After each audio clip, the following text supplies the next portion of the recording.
Ano ba ang solar storm? Ang salitang solar storm ay ginagamit kapag ang ating haring araw ay nagpapaulan ng malakas na enerhiya sa kalawakan at ang ating Earth ay tinatamaan. Hindi ito kakaiba, mga katinagalog ko. Dahil ang ating haring araw ay bituin at gawa sa samot-saring mga uring kemikal at hangin. Walang iniba ito sa tuwing nagpapabaga o nag-iihaw tayo.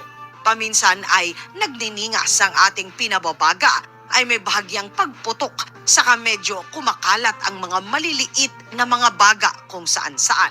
Ganon din ang nangyayari sa ating bituin na iniikutan na ang haring araw. Hindi natin ito masyadong napapansin dahil ang ating Earth naman ay nagbubuga ng tila ba isang shield o ng baluti. Ito ay ang tinatawag na ang magnetic field. Galing ito sa kaibuturan ng ating Earth. Kadalasan ay nasasalag ang solar flare ng ating baluti. Saka ito ay nagiging tinatawag na ang Northern Lights. Mga katinagalog ko, nakikita ang liwanag na ito sa kabilang bahagi ng mundo. Ngunit paminsan-minsan, nagbubuga ang ating haring araw ng napakalakas na enerhiya na siya namang tinatawag na ang solar storm.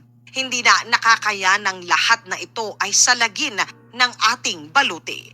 Unang naganap ito ng taong 1959 nang magbuga ang ating haring araw ng napakalakas na solar storm. Tinawag ito na ang Carrington Event. Nang panahong ito, nasira ang pangunahing komunikasyon noon na ang tinatawag nila na ang telegraph. Ayon sa tala ng kasaysayan na dahil gumagamit ng enerhiya ang mga ito, ay naapektuhang mabuti ang mga makinarya ng mga telegraph. Umabot pa ito sa nakuryente ang ilan sa mga kawani ng mga kumpanya na nagtatrabaho sa telegraph. Nang taong 2012, muling naulit ang pagbuga ng haring araw ng matindi niya na enerhiya. Mabuti na lamang at ng mga panahong iyon, swerte na hindi sa parte kung saan nasaan ang Earth bumuga ng malakas na enerhiya ang ating araw. Ngunit ayon sa babala na inilabas ng mga siyentipiko mula sa mga bansang India at Amerika, na nang mapansin nila na tila ba nagiging mas madalas na ang pagbubuga ng ating haring araw ng napakalakas na mga enerhiya. Timing naman na mas laganap na ang internet sa ating planeta. Ang kaganapan ito ay nagiging mas delikado na. Ito ay dahil sa enerhiyang ito sa oras na pumasok sa ating mundo ay magdudulot upang masira ang halos lahat ng mga mekanismo na kinakailangan upang magkaroon ng internet sa buong mundo. Inaasahan na ang halaga ng magiging pinsala nito ay aabot sa 2 trilyon na dolyar. Ayon mismo sa mga siyentipiko at maging mga eksperto pagdating sa usaping internet, aabutin po ng mahigit sa 10 taon upang baka ay muli ay maisaayos ang mga nasirang koneksyon at mga makinarya. O baka dahil balik sa kawalan ng madaling komunikasyon sa buong mundo, matatagalan pa o baka tuluyang mawala na ang internet sa ating kasaysayan.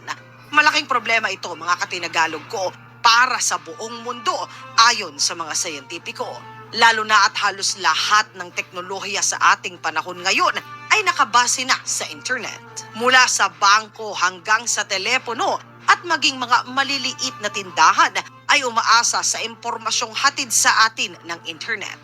Ayon sa profesor na si Peter Becker ng George Mason University, sa kauna-unahang pagkakataon sa kasaysayan nating mga tao, naobserbahan ang kakaibang pagkilos at pagbuga ng malakas na solar flare ng ating haring araw. Sumakto pa ito na sa ating mundo sa ngayon ay nakabase na at nakadepende sa lakas ng internet sa pang-araw-araw natin na buhay.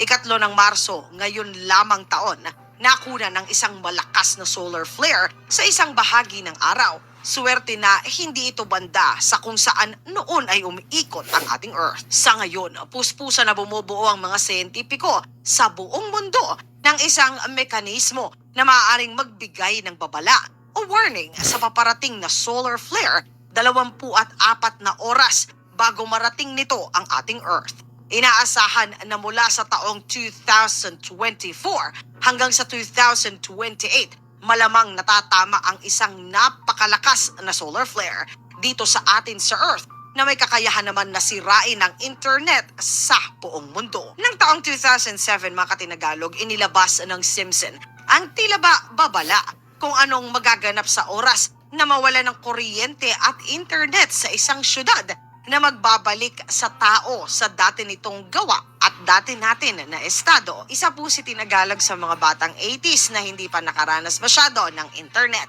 Na mga panahon ko maaaring okay naman, pero iba na nga po ang sibilisasyon natin sa ngayon.